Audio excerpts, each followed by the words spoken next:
News. Now, more on the latest building collapse in New York. You might have heard a few moments ago, I was talking about the Salomon Brothers building collapsing. And indeed it has. Apparently that's only a few hundred yards away from where the World Trade Center towers were. And it seems that this was not a result of a new attack. It was because the building had been weakened during this morning's attacks. We'll probably find out more now about that from our correspondent, Jane Stanley. Jane, what more can you tell us about the Salomon Brothers building and its collapse? Well, only really what you already know. Details are very, very sketchy. There's almost a sense downtown in New York behind me, down by the World Trade Centers, of just an area completely closed off as the rescue workers try to do their job. But this isn't the first building that has suffered as a result. We know that part of the Marriott Hotel next to the World Trade Center also collapsed as a result of this huge amount of falling debris from 110 floors of the two twin towers of the World Trade Center. As you can see behind me, the Trade Center appears to be still burning. We see these huge clouds of smoke and ash, and we know that behind that there's an empty piece of what was a very familiar New York skyline, a symbol of the financial prosperity of this city, but completely disappeared now, and New York is still unable to take on board what has happened to them today. Presumably there were very few people in the Salomon building when it collapsed. I mean, there were, I suppose, fears of possible further collapses around the area.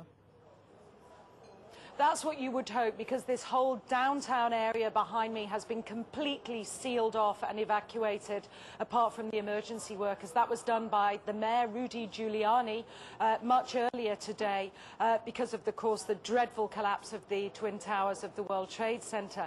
But New York, very much a city still in chaos. The phones are not working properly, the subway lines are not working properly, and we know that down there near the World Trade Center there are 3 schools that are being turned into triage centers for emergency treatment. And I know that over in New York Harbor, where the famous Statue of Liberty is, there's a field hospital where 1,500 people are being treated, and we have heard, though it's unconfirmed as yet, that 100 New York City police officers have been taken there as well for treatment, but we do need to confirm those figures for the officers.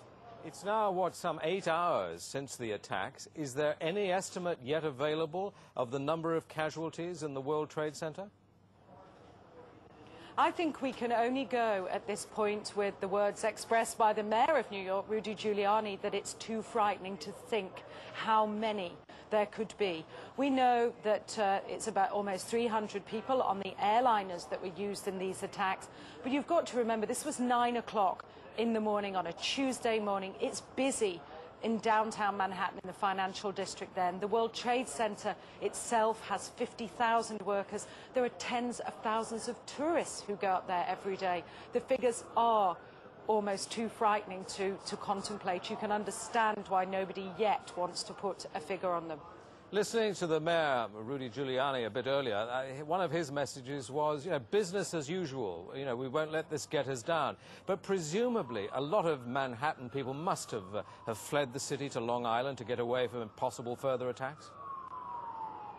Well, a lot of people were certainly trying to, but you remember that very early on, all the bridges and tunnels to the city, as well as the airports, were closed. New York was sealed, essentially. Now, we do know that the Long Island Railroad has begun running again to get people out of the city if they can, and people who can't manage to get out and perhaps lived in that area, they're being offered accommodation in empty school buildings. But certainly I saw earlier on today huge crowds of people desperately trying to walk up upper Manhattan to get as far away as possible.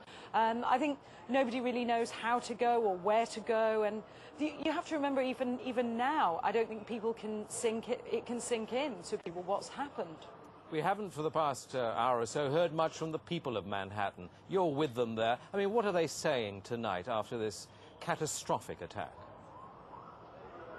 As I said, many just cannot believe this has happened, and I've seen big burly men and women with the, tears in their eyes today, shaking their heads, wondering what on earth is going on. There was a sense of panic. Our reports from the scene were of people just absolutely horrified. And I've already seen some photographs of that a man took down in the downtown area, and it looks like the aftermath of a huge atom bomb or something, just full of debris and of like a white carpeting of snow from all the dust and rubbish that had fallen.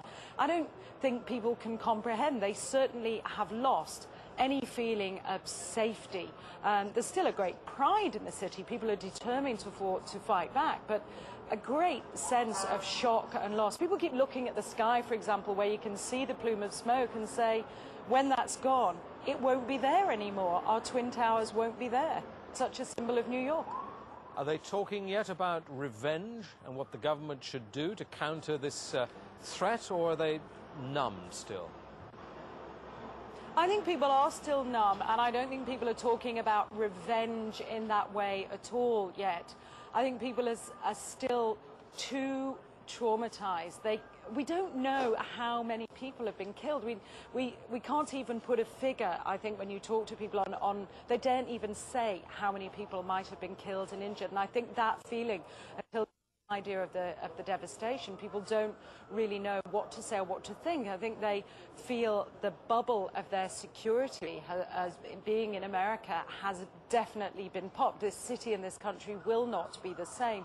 But they don't really know where to turn.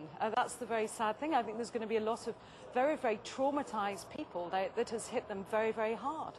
Jane, I think many of us, when we heard the news, perhaps on the radio earlier today, were completely flabbergasted by it and just couldn't comprehend it. I mean, it almost sounded too far-fetched. I was wondering what it's felt like for you being in Manhattan. Well, unfortunately, I think we've lost the line with Jane Stanley in Manhattan. Perhaps we can rejoin her and follow that up later. Across America, citizens are trying to come to grips with the enormity of what has happened.